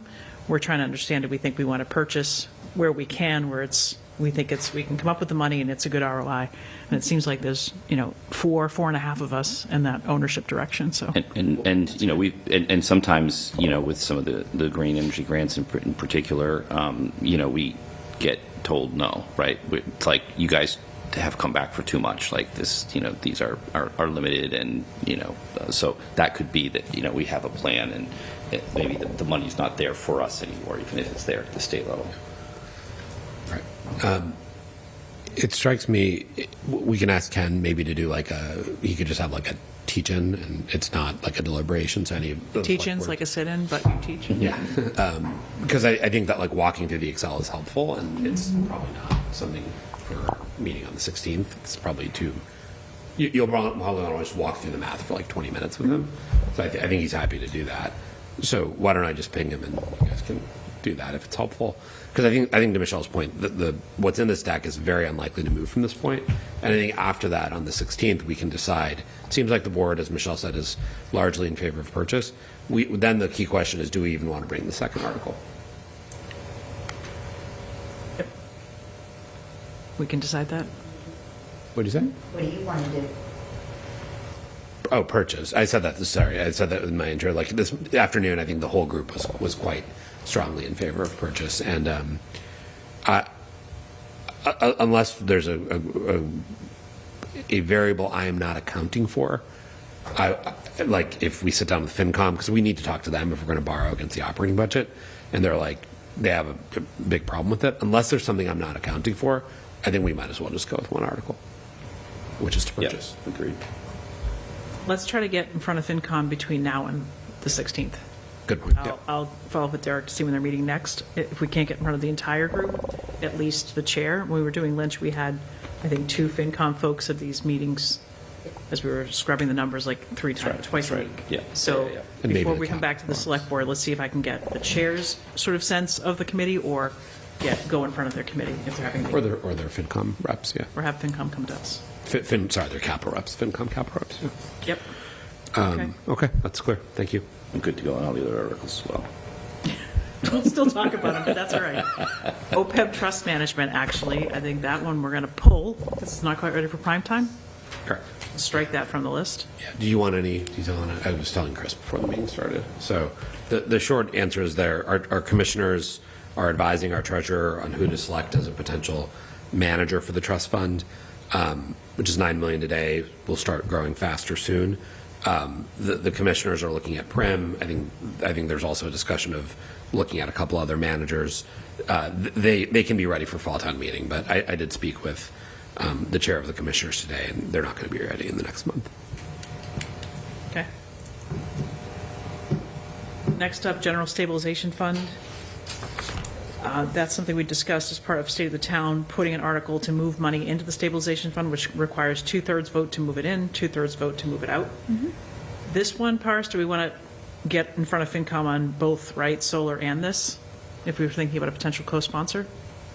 Does that make sense? I think if they're interested in co-sponsoring with us, it makes all the sense in the world. Yep. I think it'll fly through if they co-sponsor it with us. That said, if they don't want to, I mean, we've sponsored the OPEB trust articles ourselves. We could still just do it ourselves too. So I'd love to have them be part of it. I think Derek has always been, and Rich and the other, Luna and Hafiz on State of the Town have been supportive of this concept. The question we have to, and I can put together some math on this relative to where our total operating reserves are now compared to the state guidance and our policy. We can take a view on amount. How much do we want to do it programmatically over time? Do we want to start with a larger amount? We should discuss that as a board. Yep. So I can bring that for next week. Let's next time. start for the next one, because one way I would think about it, and let's have some potential leverage to get there. If we're moving from 6 to 10 reserves to 8 to 12 reserves, it's like, what's the 2% that we're trying to move up and potentially move that in? Like, how do we do some things kind of marching up in tandem? Yeah. So the big thing right now is our old operating reserve policy and our new operating reserve policy and state guidance call for them to be roughly equal in size, the free cash side and the general stabilization side. And right now, the free cash side is like 3 to 1, 4 to 1. it's almost like 4 plus to 1. It's like one is like 14%, one's like 3%. Yep. And they should be more, even like with the same amount of total operating reserve, they should just be split more in equally. tandem. Yep. So let's have something for the packet in 2 weeks about how to potentially step those up so that they're more in parallel. And this doesn't require anything from this board or for town meeting, but like going back to Pat Campbell, who I talked to today about OPEB trust management, they're revising. Oh, sorry, it does require action from this board. This is more of an FYI. They're revising the investment policy statement for the General Stabilization Fund to allow them to buy some longer dated bonds, which can allow us to generate $7,500,000 of additional interest income. So they're going to work with Ann on that. They are working with Ann on that. They're going to bring it to you, Chris. And then the select board, they have a policy from like 2006 that the select board has not looked at in 20 years. So we will need to vote on that. But the commissioners are, so the other good thing about moving more money into that is they can generate some more income for us. So anyway. Okay. Next up is lodging tax. When we get to the bottom, I have 2 more heads up for you guys, but lodging tax. Lodging tax. So Belmont. Local option. Local option pointed out to us by Belmont Select Board. Michelle and I were hoping this would be like $100,000. It turns out it's $14,000. We might as well grab it while we can. So there's Airbnbs in Winchester that are presently paying tax to the state, and we can just assess a 6% tax on them. And if you do the math on that, it's about $15,000 a year. So we thought, just grab it. Why not? Makes sense. Yeah. So it's a local option similar to our local options meals tax that we adopted in town meeting in, 2016, 2017. It was a while ago. Yep. To put that 0.7 cents of the 1%. 75 cents. And outside of Belmont, who else around us has Everyone. So the Belmont Select Board pointed out to us, you are the only peer of ours who I does actually not. grabbed peer communities from State of the Town, so like Concord Yep, and right. Melrose and Lexington and Andover, and a few didn't, but I think 8 out of 11 did. Okay. Yeah, very I'll nice. send you the It's all- screenshot. Yeah, no, I And was some just had curious. much, and I was like, oh, it's $30,000. No, it's more like, 14 to 15. Yeah, I think it helps when we're But they communicating have to town hotels. meeting that, if we're hitting people a lot, that it's really, it's We're a little bit of a necessary. latecomer to the Yep. game on this one, I would say, and we do have the data. You could just find it on DOR. Most towns have done this because they were building a hotel. Yeah, I was gonna say it protects us against future hotel-type builds where you don't want to have a larger rental come in and not. And lose 6 months to get it in place. All right, so we will we'll ask the manager's office to work with maybe another town, Belmont, whatever. It's a local option. We can just language for town meeting. It's like a half a to page adopt. form from DOR, and you sign it. Because they're already collecting state tax on it. We had this in Cohasset. We actually had a hotel. Yeah, so- hotel, though, yeah. There's only 15 rooms, but. it was Anybody watching the planning board would love a hotel on North Main Street, so please, and so would we. Yeah, Just a little boutique, right? it'd be great. Yeah, 15 rooms. That's all. Okay. Next up is design review. Bill? I Or got select some, board? yep, I got some, you've all seen the memo that I circulated last fall. I recall this board is generally supportive of the idea. I gave it to town council, who gave me her feedback yesterday on it, and it was, I believe, generally supportive. Her biggest comment was that the practicality of doing it every town meeting might be a little much, maybe doing it instead of every town meeting once a year at either spring or fall. And so I'm going to take that feedback, incorporate it into what I'm proposing, and we should have it in front of us at our next meeting. I We still had think- maybe said fall last time, just because there's so much Fall. budget-heavy stuff in the spring. I would lean toward fall as Yeah. well.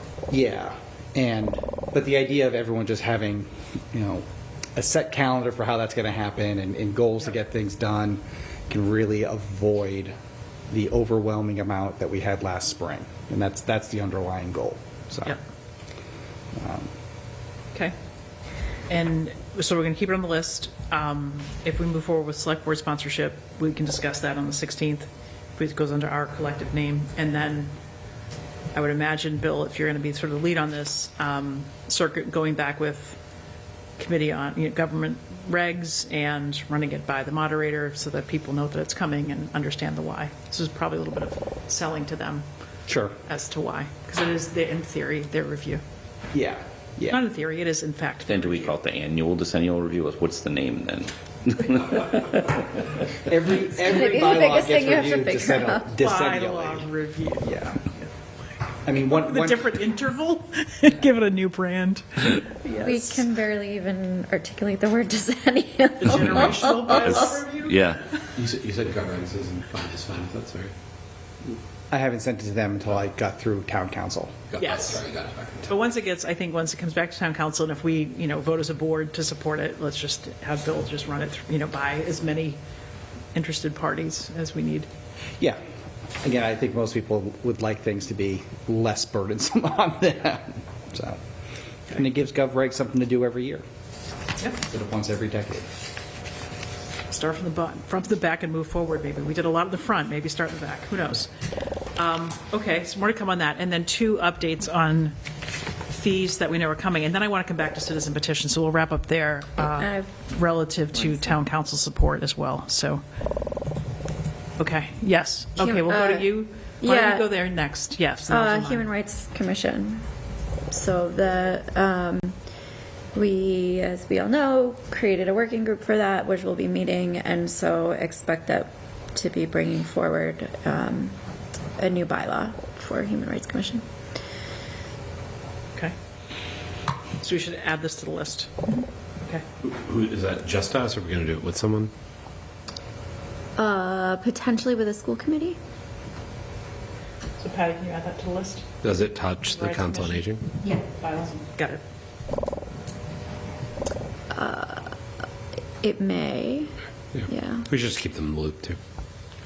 If they're gonna contribute a member. Yep. Let them know. They may want to do it with us too. Yep. Because I know that was in your in the memo last time. That was the 3 appointing bodies were us, school committee, and COA. So for me, if Karen isn't watching right now, heads up for the morning is sort of carriage house. We know that there's a solar panel piece that we want schools to take up in terms, some of these on their property, and Human Rights Commission. Okay. So on that point, it's just so everyone's clear what Michelle was saying. So the school committee members on the call today, which was 2 of them, said that they would like to ask their committee to co-sponsor solar with us, given the majority of the projects, overwhelming majority are our school building, which we said. Sure. Why not? Sure. Yes. So they just need to get on their agenda, take a vote, such as we're doing. So follow up with Karen on all of those topics. Okay.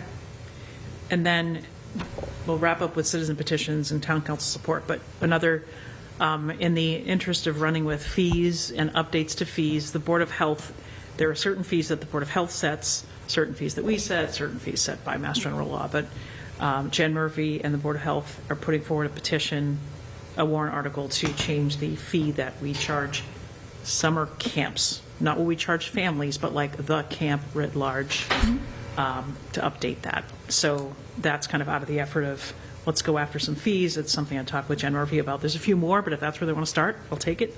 But that's when it has to actually go to town meeting. Other fees they could vote at a posted Board of Health meeting. But I don't know why that requires town meeting approval. Jen thinks it's maybe there's somewhere in state law, but they have drafted a warrant article. It's with Karis. That will be there. Just updates to fees similar to what we're doing with building and other places. And then I got a call right before 5, I want to say, that EFPBC may be bringing forward an article. And this, I gave Bill a heads up because capital planning may not know this yet, but the concrete spalling at the high school, we did treatment for like the top side of the spalling, and now there's treatment needed for the underside of the spalling, and maybe it's $400,000, and maybe it's one of the stabilization funds. So EFPBC was meeting this evening. Whether it's ready for the warrant on the 13th, I don't know, but I'm saying it out loud so that Bill can update capital. I will update Roger as well. And I think, and Chris, if you and Mark can just stay close with Jay Nardone and EFPBC, if they truly think they're bringing it and they want a placeholder for it, then it has to have the right sponsorship. It needs to be. But we're not sponsoring that? No. Okay. I'm just saying it out loud mainly for capital because capital's advisory to us and it would have a financial implication. I don't know that they would be looking for free cash, but they would have to get in the capital queue for, maybe in the spring to be treated over the summer, or would capital push it to the fall queue with everything else? I don't know. So I just got a heads up EFPBC on it. would make the request to CPC, who Correct. would actually bring the article. Correct. So we'll see what details we know and how ready it is. So that's just a heads up. That one it might make it, might not, but I'm just saying it out loud because it sounds like that's coming. If not in the spring, maybe in the fall. What is EFPBC's role here? Are they just monitoring the situation? Seems like it. I didn't get into it, the detail. To be continued. Yep. So then the last is we have some citizen petitions that we know. We have rodenticides, SCARs, potentially, and we know we have ranked choice voting,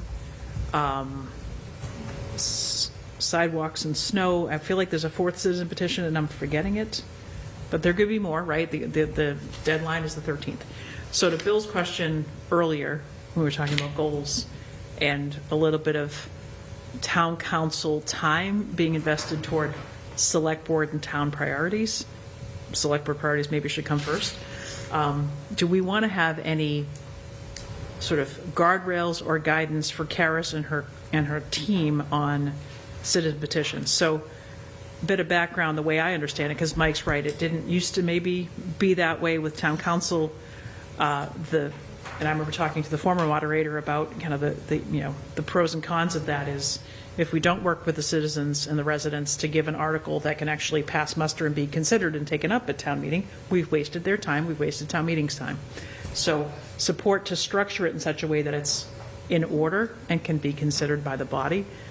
At the same time, wordsmithing and editing and details and, with 16 bylaw updates and other things, things got really backed up the last couple town meetings. But how much time or guidance do we want to have town council give? Or is it make sure that, appointed committees and boards and elected boards and committees those bylaws are stood up and solid, and then work with the citizens, on this date or by this week or after other things are done. I'm not sure what the sequence ought to be, but we ought to potentially have a prioritization of articles need to be in good working order for, standing articles, elected boards and committees. But that doesn't mean the citizens are left to just twist in the wind either. So. Well, I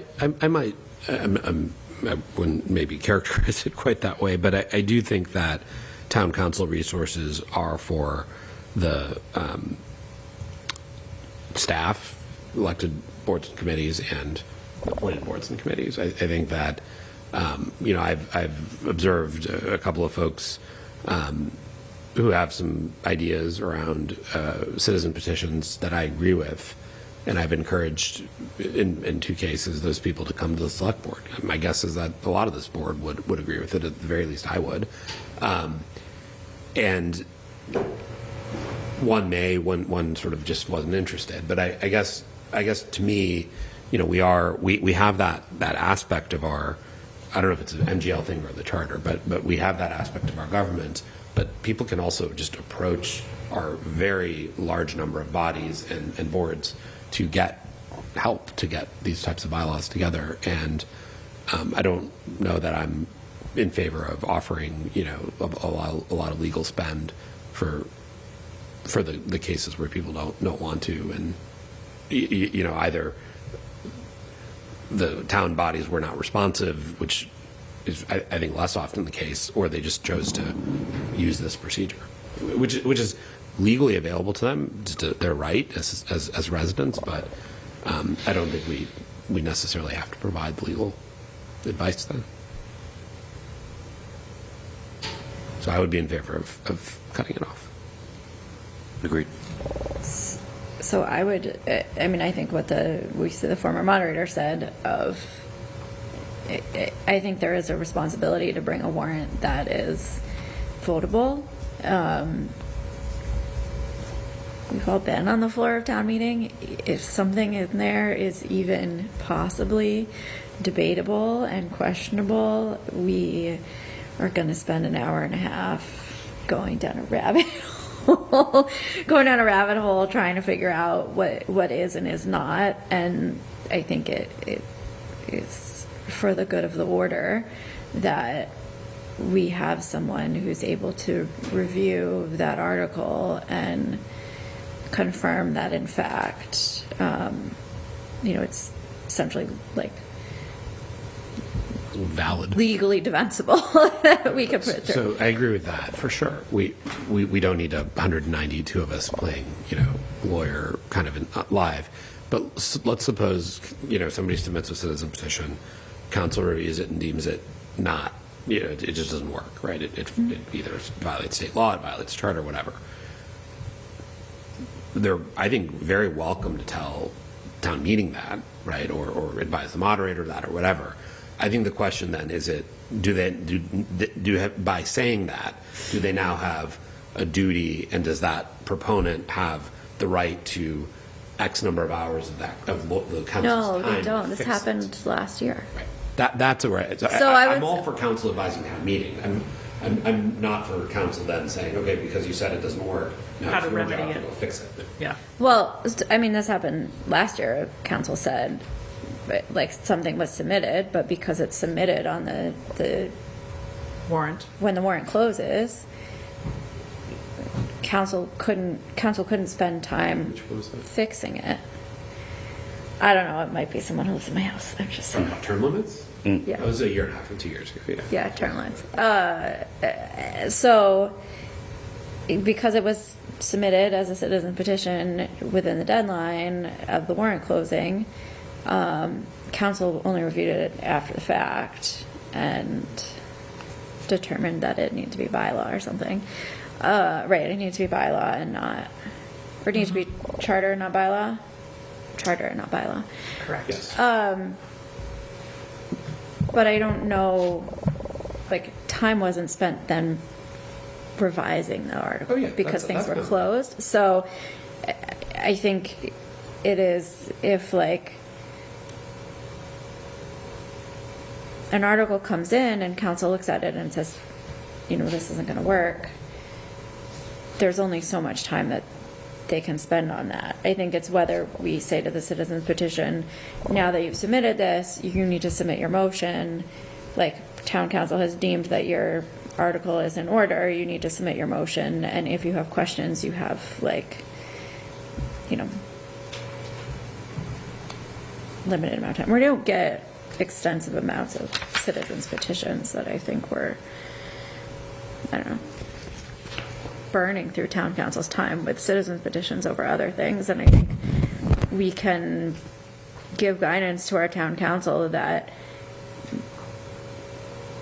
they need to prioritize the work of the town office, the select board, blah, blah, blah. I mean, as our hire, they should understand where they need to be prioritizing their time and with whom. And also, I think, oh, sorry. Bill, and then I'm going to go to Chris and back to you, Mike. I don't want to spend too much of our budget on citizens petitions getting a full-blown legal review. I do think that it's a wise investment to make sure if something's going to get on that warrant, which a citizen has a right to do, it's at least done in a way that passes the procedural requirements of a warrant for the sake of the time it's going to take up a town meeting. I think that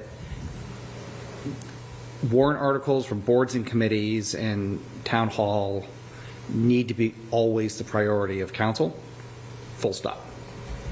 And so I think what I would suggest is that town council can provide no more than 1 hour of time to review a citizen's petition, and only for the sake of making sure it applies for the procedural requirements that are necessary for the warrant, and moving past that.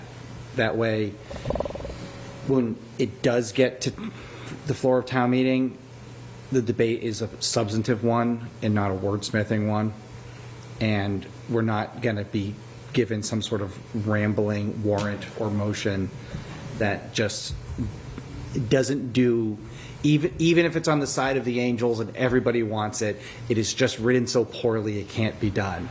That's a waste of everybody's time. So I think that would be very well and easily understood by town council, and by putting a cap on the amount of time they might spend on it and making it very clear that it is the lowest priority of what they need to do to get our warrant put together, that's the direction to give them. And I mean, other things, when you say lowest priority, it's not like this, right? It's like other things are going to take precedent. If, for example, we need to make a last-minute revision to the solar power warrant article because of some numbers that just got revised, they need to be and they're in the available. middle of a citizen's petition review, they put that to the side, they fix the solar panel article for us right away, and that's just the way it has to be. I think it comes down, I appreciate your view is very logical. I think it comes down to the philosophical view of what if all they're doing is calling balls and strikes and saying like this works or doesn't work, I'm fine with that. Mm-hmm. If then they're actively working with proponents to fix articles, so now they are legal, now they pass legal muster, but candidly they may not pass any other type of muster. Mm-hmm. I'm not sure we are a representative town meeting form of government, that is something I want to expend town resources to encourage. I'll give you an example. There's discussion of a sidewalk shoveling bylaw, right? I think that there's a legal question that can be cleared. Maybe the proponent would write it in a way and it needs some editing, and that's fine. But then there's a whole bunch of other things about what the coordination of DPW should be, what the fines should be if they're violated, right? That this board, as the commissioner of the streets and sidewalks, with our town manager who supervises DPW, is in a really great position to help on, right, to get that into a good spot. Mm-hmm. And that's the kind of thing I would encourage residents to approach select board members or school committee members or planning board members or whatever, to the zoning bylaw, planning board, et cetera, to try to just get the professional staff. Like we know some things because we have to, do a lot of this every 2 weeks. We have access to our professional management team, right? And That's where I just come at it philosophically of like, I wish rather than people just going right to the citizen petition, they would come to our elected boards, appointed boards who have access to our experts to get bylaws in good shape. And that is absolutely a release valve they have if they feel like they're being stonewalled by elected representatives. But I don't know that's when people are using it presently. I feel like people are just using it in the limited cases where they are using it. I appreciate that it's not like we're getting 10 every time. And I'm not sure that's what we want to encourage. I'll speak for myself. That's not what I want to encourage. So Chris, thoughts on this? So several years back, the moderating class had said, let's, as whatever merits the policy decision has, let's at least make a clean debate on town meeting floor. And the select board said, okay. So what we did is we established a day. So that people could come on a certain time and they can meet with town council in a limited window. And it was really just, can town meeting even consider it? Yeah. And is it written in a way, I mean, not if it's, clean, but can you vote on it? Yeah. And that's what we did. So they didn't write the motion for them or any of that. It was just like, yes, you can, this is a legitimate topic, and here is, and again, just showing examples of the warrants. I even did that a couple times with assistant petitioner just to make sure the motion was clear. Mm-hmm. It wasn't about whether or not there was support for it. But that usually is ahead of time. You don't want it to be at the last minute because then you have a very tight warrant schedule. I mean, here. we're not going to necessarily dedicate one of the hours on March 12th between 1 and 5 to citizen petitions. It's a late hour to advertise, but we could have a pattern. And, but that's kind of what it was. Like the town council is available on this day at this time. If you want to chat, here you go. Or submit it in advance, and they can take a look at it. Mm-hmm. Just from an up or down, or that it wasn't about it's good policy or not. And Mike, I think you had something. I did, and similar to what Paris was saying, I think it would behoove us to maybe come up with a policy for people that are interested in this citizen petition. Maybe they're their first time doing anything in government and they just feel really strongly about something, and knowing like, here's something that we all sign that says, here are the limitations of resources. The town will support getting this on for you, but it's if it's not a priority and it's not adopted by the board or a stakeholder group, it's there's going to be little attention to it. And so people know, because it's not only people that have and also we can say, here are things to consider. Here's some advice, right? Like if there are resources that we need for implementation and enforcement, right? So when we talk about the example that Paris mentioned, right? Like we've had citizen petitions before that we've passed at town meeting and we've never implemented. Correct. So, right, and so that's a problem, right? That's like worst case scenario, right? And we've had a lot of citizen petitions that have taken up multiple nights of town meeting, right? That's not great either, right? So, and because the threshold is so low, I think it's just 10 signatures or so to get on. It can impact town meeting members' view of the process. So maybe that's something that we can put together, something short to say, like if somebody comes and says, how do I do a citizen petition, say, oh, here are the things, 10 signatures, maybe through Mary Ellen's department or something, and here's what you won't get if you kind of circumvent the process. Because a lot of times with the citizen petitions, it could be that it's somebody that is also a chair of a committee or is a former elected official or something that does have a relationship with town council, and they may have an expectation that relationship that there's before provides them addition. And it may be hard for town council to say no, right? So anyway, that's my perspective. I think we have some guidance for Karis.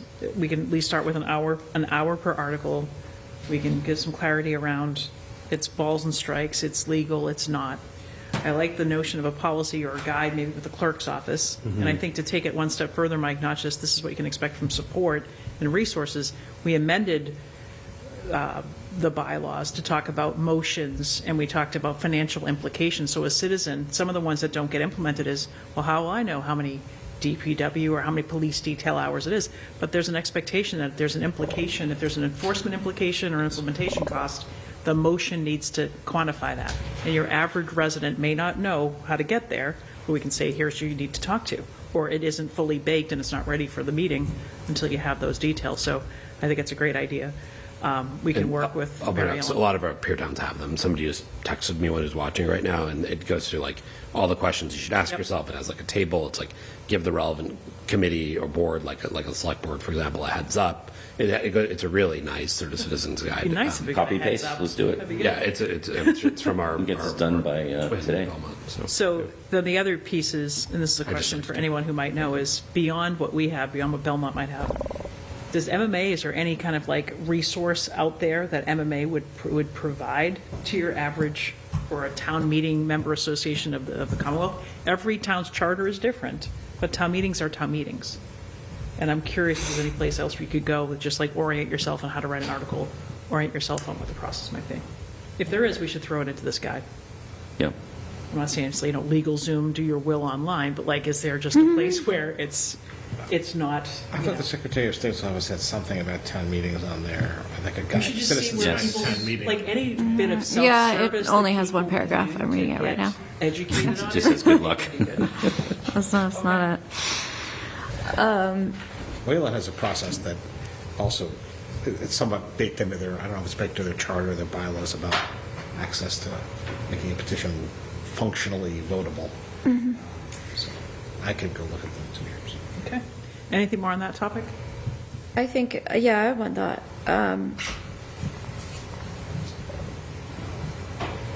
I mean, I think you bring an interesting point of, like, there are things as they arise to citizens petitions that, it's helpful when people do the board and committee roadshow of their thing, but there is also something to be said for, like, having our town council be the bad guy. No one should be asking me for legal advice on town meeting, right? No one should be saying, like, Anthony, I want to do the citizens petition. Do you think this is going to fly?